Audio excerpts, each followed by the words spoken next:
Extreme spoiler warning. I am about to talk intense spoilers about the entire Super Mario Brothers movie. If you are still here, regardless of this warning, do not be mad at me. You have been warned. Extreme spoiler warning. Still here? Okay, you want the spoilers then. Alright.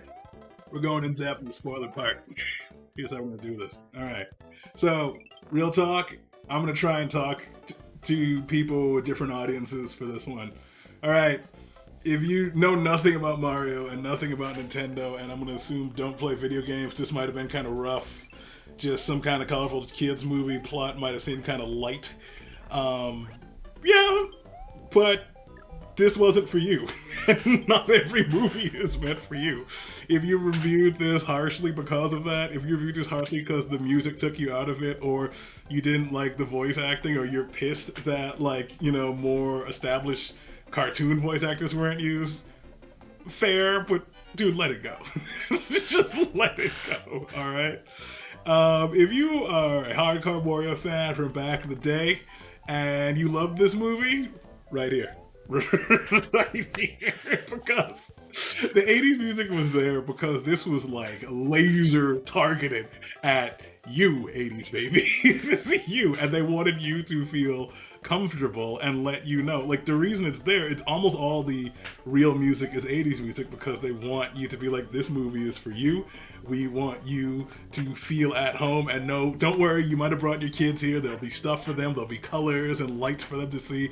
Don't worry, this movie is for you. We got you. All right? And it goes right into it. There is music referenced from every mainline Mario game. There are assets from numerous games and, like, just side content. Like, it is dense, even when they're in the real world. Very early on, Luigi has a smartphone, which they have because it's like modern times. Did you hear Luigi's smartphone ringtone? Does it sound familiar to you?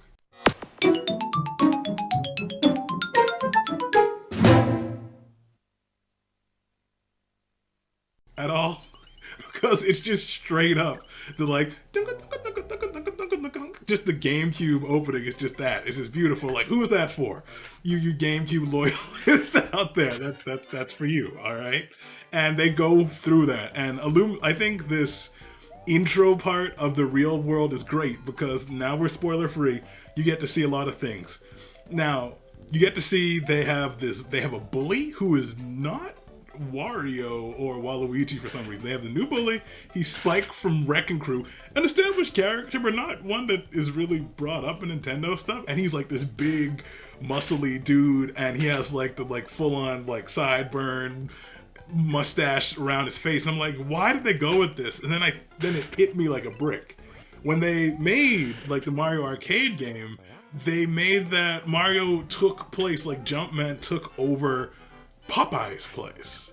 And Popeye has this, like, villain frenemy named Bluto who's always trying to kidnap his girlfriend. That was a weird time. But, like, if you look at this dude, like Spike, they designed Spike to look like modern day Bluto. He's rocking, like, Oakleys, but, like, if you look at his, like, mustache and his form, it's like, you're Bluto to, like, Mario's Mario. And I just thought that was just a nice little touch, and that was very clearly done on purpose. Then they have their illumination moment where, you know, you have they're plumbers and they're in the game and they sing the song even in the comic book and everything. It's fantastic. And they go to this rich lady's house, woman of color, happy to see black people in there, thank God. But, like, you get in there and there's this dog, and this is the illumination dog, like the animated dog, and I hope to see this dog later because, like, very early on, Luigi just steps on this dog's bone and this dog is like, you. And it just hates them. And they have this antagonistic relationship with this dog, and they tear up this bathroom, and this dog is just like hell-bent on like getting them. And they play that gag all the way through, and like at the end of the movie, dog will show up and he'll have something to say in his own way, like you'll see this. And I actually hope to see Dog again in the very clearly coming Mario Bros. 2 movie. Alright? Then, Other thing about the real world, you like, why are we still talking about the real world? You had Charles Martinet, he's playing Jumpman. You have Mario in his room feeling kind of down, which happened a lot. He's playing Kid Icarus on like an NES. My friends who are hardcore gamers have heard me complaining, wanting Kid Icarus Rising to be ported to Switch desperately. So I was freaking out. Big Pit fan after that game. Good stuff. Seeing in the arcade Charles Martinet's character playing Jumpman. I mean, and then the other part where you're seeing Martinet's voice is the Marios, the family. You're seeing this Italian American family coming together. There are other siblings, there are uncles and stuff, and Charles Martinet is the dad, which is so perfect. Beautiful. And you're seeing all these elements come together. They have a family, they have parents. This is Mama Mario, this is Papa Mario, and we have never seen this before. If you're not into Mario lore, if you're not really into the games, it might be like, why is it such a big deal that they have a family? Because these things are very normal. They should be, but you have to understand, we are fighting a man who just hates story. Deep in his core, he hates story. So we've never seen like their parents. The closest we saw to their parents were at the end of Super Mario World 2, better known as Yoshi's Island. They get delivered by a stork to some toads, I guess. We'll get to that later. And their parents hold them up, and like you see like the hands coming up from the bottom of the screen is like, I guess those hands are their parents. I guess, but that was it. So to see their family again, and once again, at the end of the movie, you'll see them again. We'll get to that. It is great. And Mario has a real relatable thing. So Miyamoto keeps saying Mario's like 25, and I would say in this movie he's between 25 and like 32 probably. So that's fine. They feel younger. They're trying to make their own small business. They're trying to get out of the house and do their own thing. And it's realistic, and he feels like a loser. He's a joke in his family. There's a thing like multiple times comes up where like Mario feels like he's a disappointment to his father, and I'm like, that's relatable. I know, my dad's cool. My dad's cool. Now, moving on. But like Mario feeling like a loser is great, and it comes back at the end of the movie in my favorite two moments in this movie, which are at the end. I love things in this movie progressively more and more and more, and there's a crescendo at the end. We'll get there when we get there. But moving on, it's going to take too long if I go scene by scene. Jumping to going to the Mushroom Kingdom, because I actually loved the 1993 Mario Bros. Movie. My sister and I watch it all the time. We generally love it. And you might be like, why do you like that movie other than you were like 5 or 8 when it came out? Well, there were 3 things in that movie that you didn't really see in a lot of things. You got to see the Mario Bros be bros and love each other and have their own little handshakes and stuff. When Mario Bros, the property, the name is on a lot of things, but it's usually, that means that Luigi's playable in this game. Yep. And that's it. You don't get to see them be brothers a lot. And in the Mario Bros. 1993 movie, you got to see them be brothers. You got to see them be brothers. You got to see them use plumbing, like actively use plumbing throughout the story. And you got to see them both take on the enemy in the end. And there's a reason I'm talking about these 3 things right now. So jumping ahead, they feel like losers, and you have this thing of Mario never gives up. Luigi's a little scared, not terrified of breathing, thank God. And like they feel like losers. They had an incident with a dog, screwed up this bathroom, screwed up the job. Family's laughing at him, friends laughing at him. Bully dude Bluto Spike is laughing at him. They're just not feeling good. Brooklyn's going through some kind of issue right now. It's flooding. You know how city streets be. And Mario sees this as an opportunity to just be like, yo, this is our chance to finally, like, not be losers, maybe be heroes. And Luigi goes where Mario goes, and they go out and they try and handle this. And one thing leads to another. It doesn't go well, but it leads them to a certain familiar colored green pipe. And they go through there, and it takes them on the wildest adventure of their lives. So just jumping ahead, other dimension, Mushroom Kingdom now. Just blow through this real quick. Luigi gets sent off to the Dark Lands. He lands in just like Walking Dead hell world. with like the creepiest dry bones I've ever seen. Like dry bones are like coming up out of the ground like zombies and crap, which is great because it's what it would be like. And he's running around in what I'm gonna call the pilot trailer for the Luigi's Mansion movie section of this movie, which is brief. If you saw the part in the trailer, that's pretty much it. It's just kind of like whoop.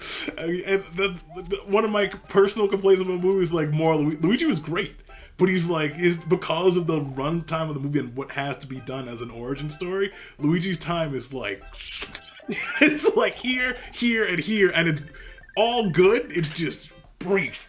And they kind of use Luigi as a POV character to show you what's going on the Bowser side, what's going on with the prisoners who are there, and Luigi runs into like King Ezekiel Penguin, you know the voice, and just other people who were captured, and you're just seeing what's going on because he talks to Bowser first and everything, and that's cool. Mario lands Mushroom Kingdom. He meets Toad very quickly, meets Peach very quickly. We got to run through this really quickly. The Mushroom Kingdom, I don't know if they have magic or technology because you're going through, they're like farming coins. There are Mario Party 1 chance time blocks in the background in Toad Town. Like the Toad Town shot, like you've seen of Mario and Toad walking through Toad Town and they go around like a corner walking to the castle, is like dense with like Mario stuff, and I'm gonna have to go through and like zoom, enhance to like find all of that stuff later. But there are like blocks and they're like farming stuff, and it's great. And there's a coin that drops, and even like a Toad kind of like foots it over to himself, and Toads are doing different things, and it's great. You're seeing the Mario world. Mario's asking questions. They jump up to the castle, go to talk to Peach. They start hitting with the jokes. They joke about Peach being in a different castle, and Peach is in a freaking war room chamber. And you've seen like this table they have like a war table that shows their world, but it's like some kind of like either magic or digitized thing that just produces whatever landscapes they need to see or talk about. It's like Daenerys's like Dragonstone table in Game of Thrones, and you see like, I'm gonna call her Queen Peach, doing her thing, assuring people of everything, and everything's fine, and it's great, and it's just really, really nice. And you just see her like actually having authority, actually having responsibility over these toads, and it's good to see that in the beginning. And like when she first meets Mario, I was joking with my friends. I thought like, is there going to be some kind of prophecy that led to Mario? Like what's going on with her being there? But like she sees Mario, and I think she just kind of, that's a neat dude. You're a human. I've heard so much about you. And like that kind of fascination, kind of like, she has very limited time, but she just takes time out of her schedule to be like, let me take a chance on this dude. Why not? He's cool. He's tiny and cute and all that jazz. And they've always just kind of had Mario show up and Peach is there, and Mario's just like, a woman. Okay, I love you now. And there's been no like establishing thread, even in the comic books. It's like, why does Mario like Peach other than the fact that she's the only woman around them that's not fungus and like looks like a woman? But like Peach and Mario are like joking and flirting, and it's the whole movie, and it's great. And like she's training him, and she's a complete badass, just breezing through the training, and he's struggling. And it's like, you joke about Mario struggling, but like he's from the real world, and like a Mario level, like look what a Mario level would look like to you, dude, lady watching right now. It's like, it's just, it would be like an intense American Ninja parkour challenge. So of course he struggles. But he tries his best, and they teach you how power-ups and stuff works. And Peach is trying to like talk to Mario at his level, like, hey man, nobody gets it in the first try. It's hard, man. It's cool, you know. And he's like, you totally aced it the first time. And she's like, yeah, I'm a badass. I'm a complete badass. I'm sorry, you just suck. And they laugh about it, and it's great. And you jump back to Bowser, and they are like rocking out. Like literally, they're like dudes with like electric guitars, and they're rocking out. And if you have watched my Bowser's Fury Let's Play, even one part, you have heard that song that they're rocking out to before, and it is the best place they could have put it. And I'm gonna try and be brief about Bowser because I can do a whole video of Bowser alone. He's fantastic. He's perfect. He's intimidating to his people. When people talk lip to him, I will put you down. He just roast a Koopa like on screen, turns him into a dry bone. It's just like, yeah, you're dead now. Also, anything that dies here just becomes undead. What the hell is up with the Dark Lands? Maybe that's where boons come from. But yeah, that's great. But he has a softer side. He has a softer side. When he's by himself, he's playing this piano and he's like making this song about Peach, and he just like peaches, peaches, peaches, peaches, peaches, and like different images of Princess Peach are appearing around him, and it's short, but it's so good. And I was thinking, talking to my friends, it was just like, does Bowser know Mario and hate Mario because of some kind of legend or prophecy? No, it's way simpler than that. It's just like, yo man, your girl's been hanging out with some dude from some like Italian dude named Mario. What? Who is this Mario? And it's just like, and he literally is like, does she like him? Did she seem into him? And like Kamek's like, yeah, man. She seems into him. He's like, I'll kill Mario, and like that's it.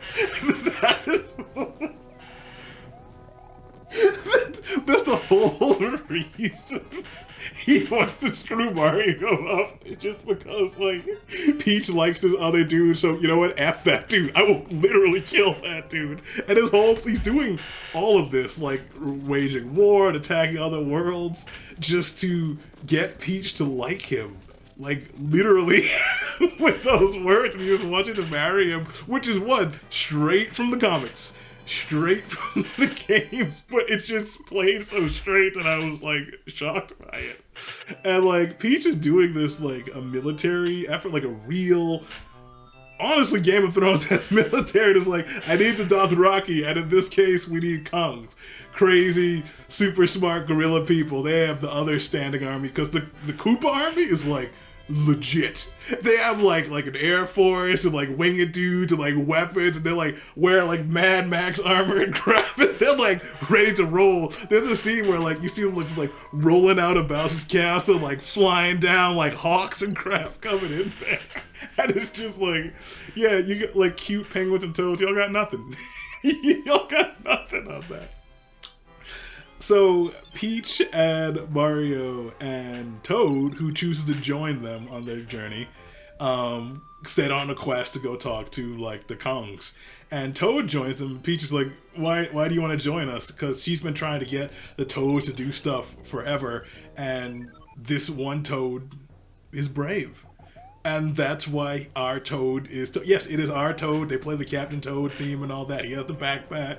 Our Toad is special because he's the one brave Toad. I don't know if something's wrong with him or if he has special powers or is a star child. That's too geeky for now. But like she's like, okay, yeah. And also he just declares that he's Mario's best friend. And Mario has like 3 or 4 best friends in this movie, honestly. So they set out, and this tells you how early this is in the Mario lore. Because to go from the Mushroom Kingdom to the Kong's Island, they just walk on foot. They just like walk through like Mario 1 to Mario 64 through Odyssey, literally. And just like, we'll just walk over there. And they go on, that probably could be a movie of itself, just like this freaking quest. And like, along the way they're talking, and they drop the biggest lore bomb in the movie. Now, watching this movie as a hardcore Mario fan, all into I have my laptop open, I'm just like on Mario Wikipedia, just ready to like put in new day that comes up, and there's little things, oh, the Mario parents, the family stuff. This is the one that I was just like, what? Mario and Peach are talking, and Mario asks a rare, realistic question. He's like, yo, you don't look like you're from around here. What's up with that? And she's like, yeah, I'm not from around here. As a baby, I just kind of showed up through a warp pipe, and now I'm here. And it's just like, so you have finally established, after all these years, you might assume we have known this, but in no Mario lore has it ever been established that Peach is not really a Toad. I mean, it's fairly obvious that some characters who aren't Toads, like Daisy and Pauline and all that stuff, who you actually see Pauline, she's mayor of New York, but yeah, Peach just kind of showed up, possibly from the real world, possibly from somewhere else. They're establishing like there's a whole bunch of different worlds out there, and she specifically says galaxies, okay? Now, there's no after credit scene that leads to that. There's an after credit scene, but they're playing it slow. They're taking their time because they don't need to speed through this. They can take their time because this movie has like 250 mil in the theaters right now. No matter what critics say it is doing well, we will be getting more of this.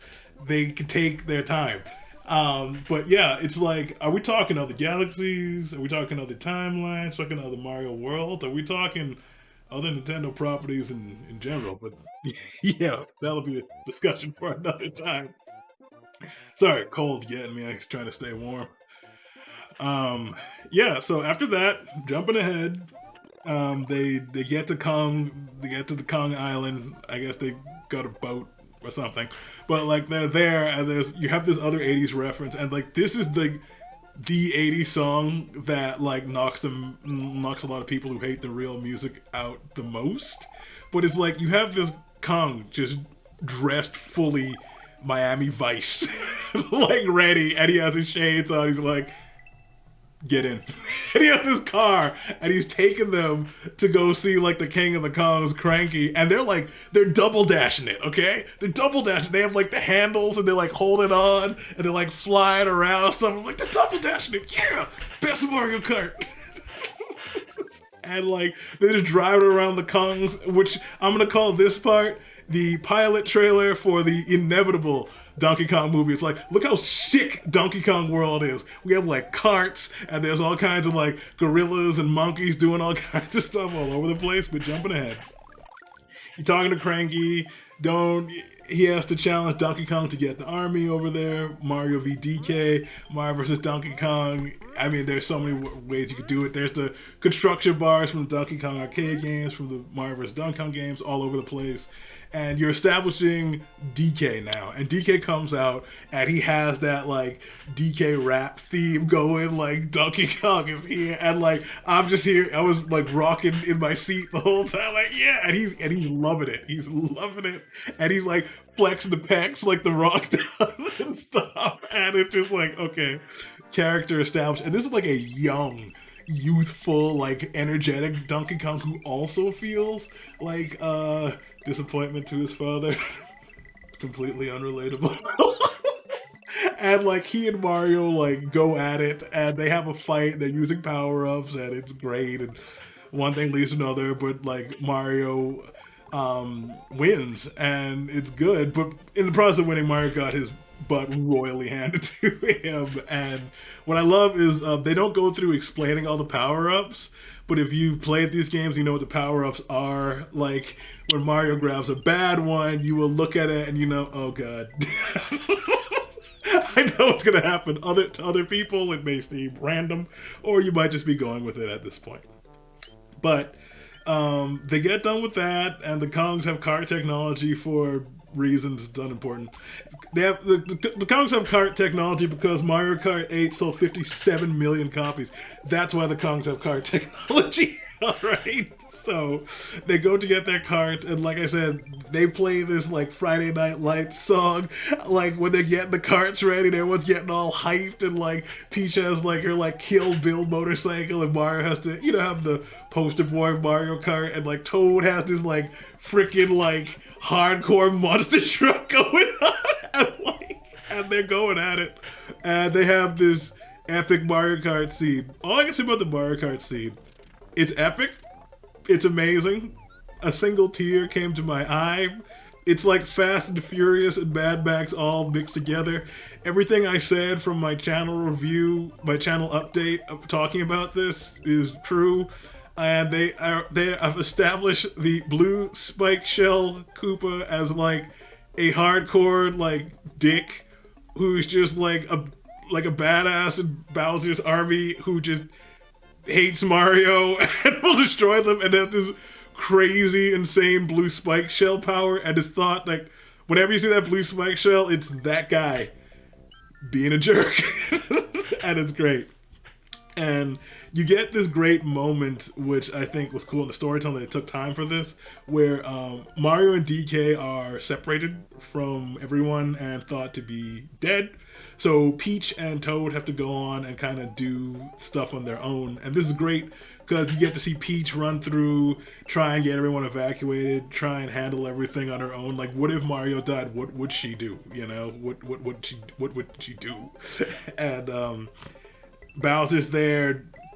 She has nothing, and like Bowser asks for her hand in marriage, and she's like genuinely confused, and she was like ready to like fight to the death with like a halberd axe. Like, all right, we're doing this. Town's evacuated. It's just me. I'm going down with a fight, and she just completely blindsided by this wedding proposal. And you know, we jump ahead to this marriage scene, and like, this really good thing about Peach and Toad's friendship that is evolving, that we see where Captain Toad is coming out, is like, I got you a bouquet. And there's a little something special in that bouquet. And they're at the wedding scene, and like, Bowser is like adorable Jack Black, but he's also like horrifying. He's gonna like sacrifice people like Kali Ma, Indiana Jones style, like, not just drop them to lava, but like slowly put them in the lava so you can like hear their screams and crap during the wedding. And like you see like Luigi learning parkour like the hard way, trying to like not die in his cage. But like Peach in her bouquet has like an ice flower power up, and she goes full like ice bending, like Kula Diamond mode, and just tries to take Bowser and his army down single-handedly. And it's awesome. She just like, F it, I will do it myself. And she just going around freezing stuff, saves the prisoners who were thinking that if Peach didn't do this, Luigi would be dead right now. Like, Luigi would have died, and many other people would have died. But eventually it's like, it's a full arm, like Mad Max army. She can only do so much. And like, you know, she gets taken down, but Mario and DK consolidate, and they become friends, and they show up, and there's so many references I'm skipping over right now, but they have the little rocket barrel from Donkey Kong Returns, Donkey Kong Tropical Freeze, they're riding on, to pack some more references in there, and they're using power. So like, I want to see, there's this whole, I like to call, would you like to see Donkey Kong in a mainline Mario game, or Mario guest star in Donkey Kong games pilot, where they're just like, DK's using like fire flowers and Mario's using like Tanuki suits and different items, and they're just going through kicking butt together to get to this wedding. And like, you know, Mario and Luigi finally get together, and you see them, the Illumination does great work in these emotional shots. Like, their faces, like when they're together, is so good. It's like everything I wanted to see with Han and Luke in the new trilogy that just wasn't there, but you saw it in the old trilogy, where just the hugging and the hand holding, and they're just like, nothing needs to be said, just like, I'm so happy to see my brother alive. I'm so happy to see that you're okay. And like, it's great. And Bowser has this like effort moment of like, if I can't have her, I'm just gonna, she sees Mario with Peach, and she's like, okay, she's into him, I'll kill you all. And just literally Mario World equivalent of a nuke, like, I'll just nuke you guys, F it all. And Mario has this moment to like save them, because he sees a face on the thing and he assumes it's alive, and thank God it is alive, otherwise everything would have died. And he hits the thing in the eye, and this gigantic bullet bonsai bill, bomber bill thing that was gonna kill the Mushroom Kingdom follows Mario, and he guides it back to the warp pipe where they came in the first place. And I was like, I guess Mario has already decided that he and Luigi are gonna live in the Mushroom Kingdom now. Because like you're just gonna destroy your way home, but like it goes through the warp pipe. Like, did you just bomb Brooklyn? Like, Brooklyn randomly, and he kind of did because it explodes like mid Stargate transfer and causes like a black hole effect that just sucks everything into it, and like Mario World and Mario Crap just shoots out into Brooklyn. And we're coming to the end here, so just hang out with me for a minute. And Bowser's there, and he's kicking butt, and this Bowser sold a superstar to get Peach to like him, and it makes you invincible, as you know. I thought they'd have a more powerful MacGuffin than that, but it's just it's a single superstar. They act like it's the only one. Maybe at this time they think it's the only one. And he's like, Mario tries to get it, and like Bowser beats him and just whips his butt. Like, Mario's tiny. He never gives up, but he's tiny, and he feels bad about that. And it comes to one of my two favorite scenes right here. Mario gets like just slapped into like a building or a store or something, and instead of running back into the fight, he stops. And you see DK and Peach and Luigi go and try and fight Bowser, and Mario just sits there and leans against like a wall or like something, and on his face you see he feels like a loser. And that's incredibly relatable. He's just like, what am I doing? I'm a loser. People think I'm a joke. And you see their commercial playing. It's like his family and people laughed at him for that commercial. And just on his face, it's just, he looks so sad, almost like he's about to cry. But then he sees Luigi in the picture and he's like, no, brother's out there. And he just goes running back out there, and I love that scene. And the other half of that is he's trying to fight Bowser, and Bowser's just like, I'm just gonna roast you, and just goes to roast him with the fire. And Luigi, who is afraid of breathing and afraid of all this random stuff, and has been held over lava and threatened by this dude this whole time, it's his bro. It's his brother. So Luigi like grabs like a manhole cover, and he's like holding back like fire, and you know that thing hurts, but he's just like, I'm not gonna let you die. And he's just like, and I was feeling like emotions. I was like, oh my god, it's so beautiful. And then you let them both have their moment. They both go for the Power Star, and it looks like they get roasted. Of course they're not. Dragon Ball Z rules. If there's too much fire, if there's too much smoke, they're fine. And they both come out of the smoke just like empowered by the star, and just now we have like Sonic/DBZ powers, and they just whip Bowser's butt. And it's great. And they like put him down. They start the fight with just like a Shoryuken DB and just like uppercut him into the air, and they're just like super fast and super strong, and they like take him down, and it's great. And they Peach force feeds him like a mini mushroom, and they stick him in a jar because we're not done with you. You're perfect. We need you back. And you just get there, and Mario's dad's like, yeah! And all the people in Brooklyn is like, yeah, the Marios! Super Mario Bros! And they have their moment, and they're finally not losers in their eyes of the people who care about them, their family, and future loved ones. And it's just a cute little bow they tie on the movie, and you cut to a little bit in the future, and they wake up in their house, and they hit their alarm clock, and Mario and Luigi go outside to the Mushroom Kingdom, where it's just like, yeah, friggin', we live here now. And like they're like pointing at people and saying, hey, and they jump backwards into a warp pipe, like, boom. We're out. And it's just beautiful ending. And I loved it. I loved it. I want to watch it several more times. I want to watch it with my sibling. I want to watch it with some friends. If I had a child, totally fine to start them watching this. If I had this movie when I was a kid, I would have lost my freaking mind. I loved it. I'm a big man child. I love all these. And 2 post-credit scenes, 1 mid-credit, one post-credit scene. They're not that epic. One scene is just Bowser playing the song Peaches in more with longer and tell some toes, tell them to shut up because they have him there. Surely maybe come back, will break him out, whatever. We'll have fun. And once again, you can go on YouTube and listen to Peaches, the cover by Bowser / Jack Black anytime you want. And the last post-credit scene is in the rubble in Brooklyn. There's a certain egg, a white egg with green spots. And if you read the comic book of the same kind of story, the next part, the beginning of Act 2, starts with them meeting a certain green friend of ours. But yeah, that is my take on my spoilery Mario Bros. Movie review. That was a little long, but I really love the movie. Go check it out. Watch it. Support this movie. Let Nintendo know we want to see more of this, please. I will see you around. We're doing Let's Plays, doing a Let's Play Kirby in the Forgotten Land, Kirby Needs Love 2, we're doing Splatoon 3, and I am so jacked up on Mario.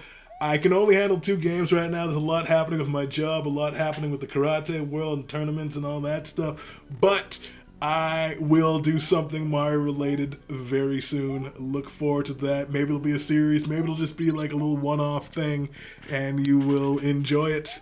This is Miley Z signing out. As always, be safe, be well, and goodbye.